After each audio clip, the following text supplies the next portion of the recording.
ఈ రోజు మనం నేర్చుకోబోయే టాపిక్ స్టాటిక్ వేరియబుల్స్. ఈ లెక్చర్ యొక్క మెయిన్ ఆబ్జెక్టివ్ ఏంటంటే to learn about static variables. అసలు స్టాటిక్ వేరియబుల్స్కి వెళ్ళే ముందు నీడ్ ఏంటో తెలుసుకుందాం, అవసరం ఏంటో తెలుసుకుందాం. స్టాటిక్ వేరియబుల్స్ ఎందుకు కావాలి, వాటి అవసరం ఏంటో ఈ ఎగ్జాంపుల్తో చెప్తామండి. ఇక్కడ ఒక క్లాస్ని డిఫైన్ చేసి ఆ క్లాస్ నేమ్ స్టూడెంట్, ఆ క్లాస్లో 2 వేరియబుల్స్ని డిక్లేర్ చేసా. ఆ 2 వేరియబుల్స్ ఎలా ఉన్నాయంటే విత్ ఇన్ ద క్లాస్ డైరెక్ట్గా ఉన్నాయి, బట్ మెయిన్ మెథడ్కి బయట ఉన్నాయి. సో ఈ 2 వేరియబుల్స్ ఏమంటారంటే ఇన్స్టెన్స్ వేరియబుల్స్ అంటారు. సో రోల్ నెంబర్ అనేది ఏమో ఇంటీజర్ టైపు, కాలేజ్ నేమ్ ఏమో స్ట్రింగ్ టైపు.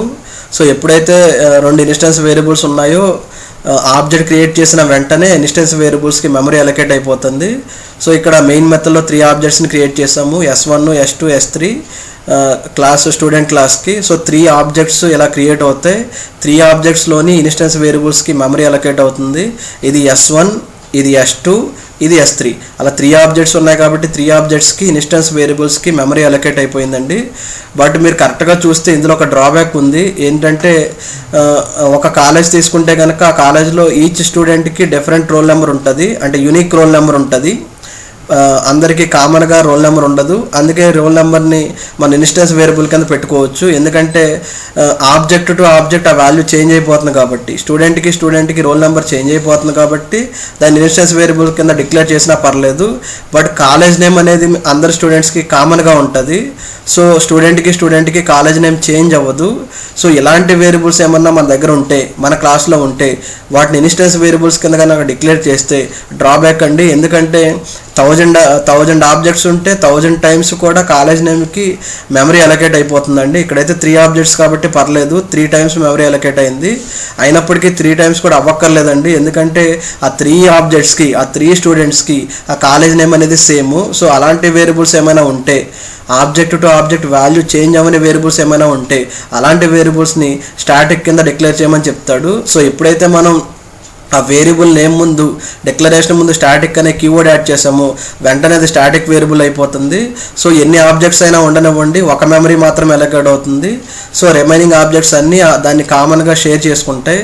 అది స్టాటిక్ వేరియబుల్ వల్ల advantage. So object to object change అవ్వని వేరియబుల్స్ ఏమన్నా ఉంటే వాటిని స్టాటిక్ వేరియబుల్స్ కింద డిక్లేర్ చేయాలి. Coming to our topic static variable. So static variables కాన్సెప్ట్లోకి వెళ్దాం.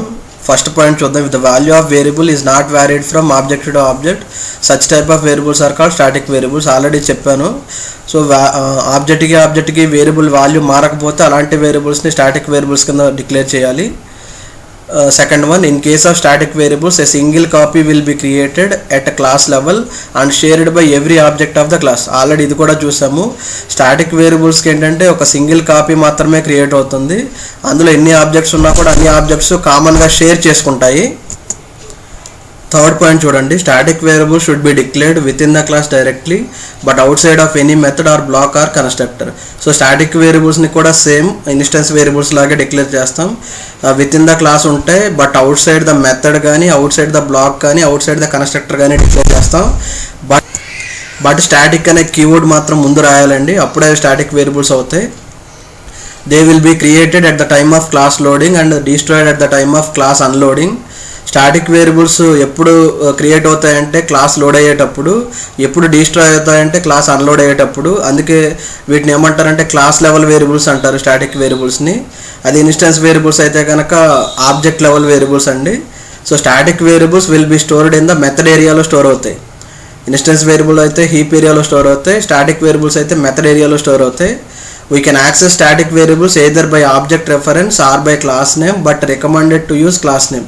స్టాటిక్ వేరియబుల్స్ని యాక్సెస్ చేయాలంటే డైరెక్ట్గా మనం క్లాస్ నేమ్తో యాక్సెస్ చేయొచ్చు అండి, లేదా ఆబ్జెక్ట్ రెఫరెన్స్తో యాక్సెస్ చేయొచ్చు.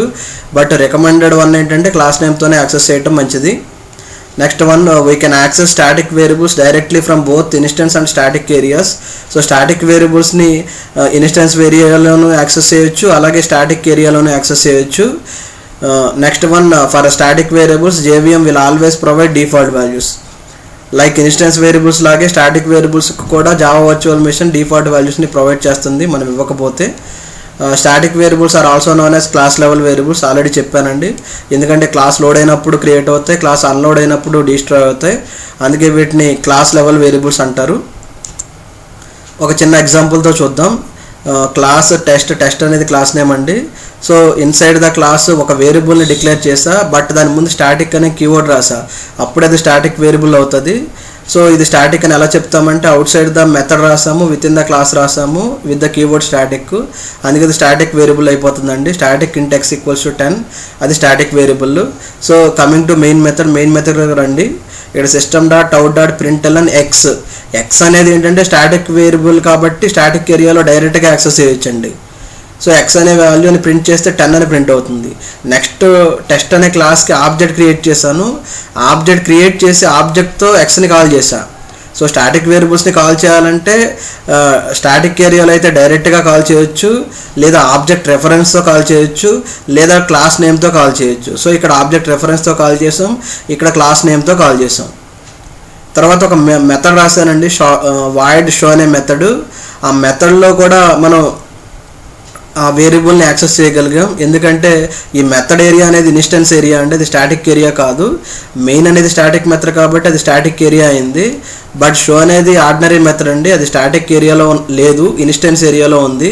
అయినప్పటికీ డైరెక్ట్గా యాక్సెస్ చేయొచ్చండి, ఎందుకంటే స్టాటిక్ వేరియబుల్స్ని ఎయిదర్ స్టాటిక్ ఏరియాలో డైరెక్ట్గా యాక్సెస్ చేయొచ్చు, లేదా ఇన్స్టెన్స్ ఏరియాలో డైరెక్ట్గా యాక్సెస్ చేయొచ్చు.